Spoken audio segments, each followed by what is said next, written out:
我是老肖，专业日规外汇车的老肖。大家好，我是新竹奇力汽车的吴老板。吴老板，我们行车的安全呢，方向盘它是非常重要的一环。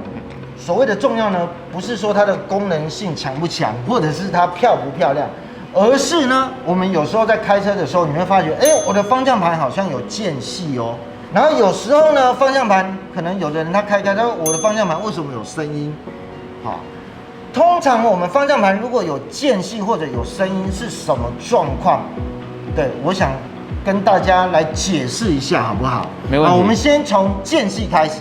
好，方向盘有间隙啊，大部分都是出在方向机本身，或是它的十字轴承、十字接头那个部分。就是说，车子用了一段时间之后，那边有磨耗了。是。那你如果方向盘有间隙的话，会不会有危险啊？比如说我转向转到哪一边的时候，它忽然转不回来，就我车子就一直转弯，然后撞上去，有没有这种可能呢？这个机会倒不多啦。一般来讲的间隙都是因为有轻微的磨耗，但是它会影响到都磨耗到跳齿转不回来，这基本上还没有碰过。OK， 那通常有间隙的时候有没有？我们一定要去更换它里面的零件吗？还是可以不去理它？这个其实都要做检修啦。那譬如说像十字接头这个部分呢，就必须要做更换。如果不更换它的话，会不会造成车子比如说定位跑掉啊什么？这有相关吗？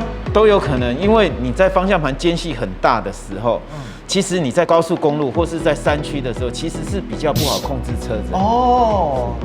是，对，还是有一定的危险性。有一定的危险性，你在控制车子没有办法到那么精准。是。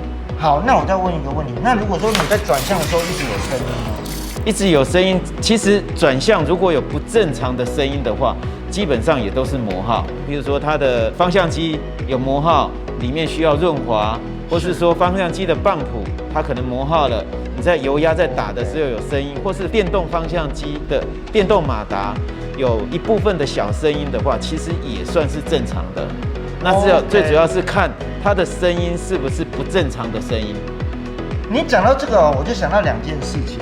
第一个事情，我们讲到方向机的方向机油，因为现在都是动力方向盘嘛，对不对？是。有人说它是从头到尾不用更换的，也有人说如果你很久没更换的话，你忽然把它换掉，它本来没坏，可能会变有坏。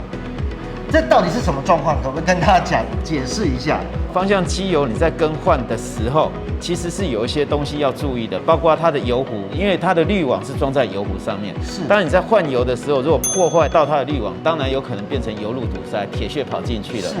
那如果正常在换油的时候，其实是不会有换完油之后才方向机坏掉的这个问题。最主要是你的保养有没有按照标准动作在做？那方向机油到底要不要换？要换。大概多久需要更换？方向机油每个厂家规定不同，但是你在做大保养的时候一起更换就没错了。OK， 各位这样子了解了吗？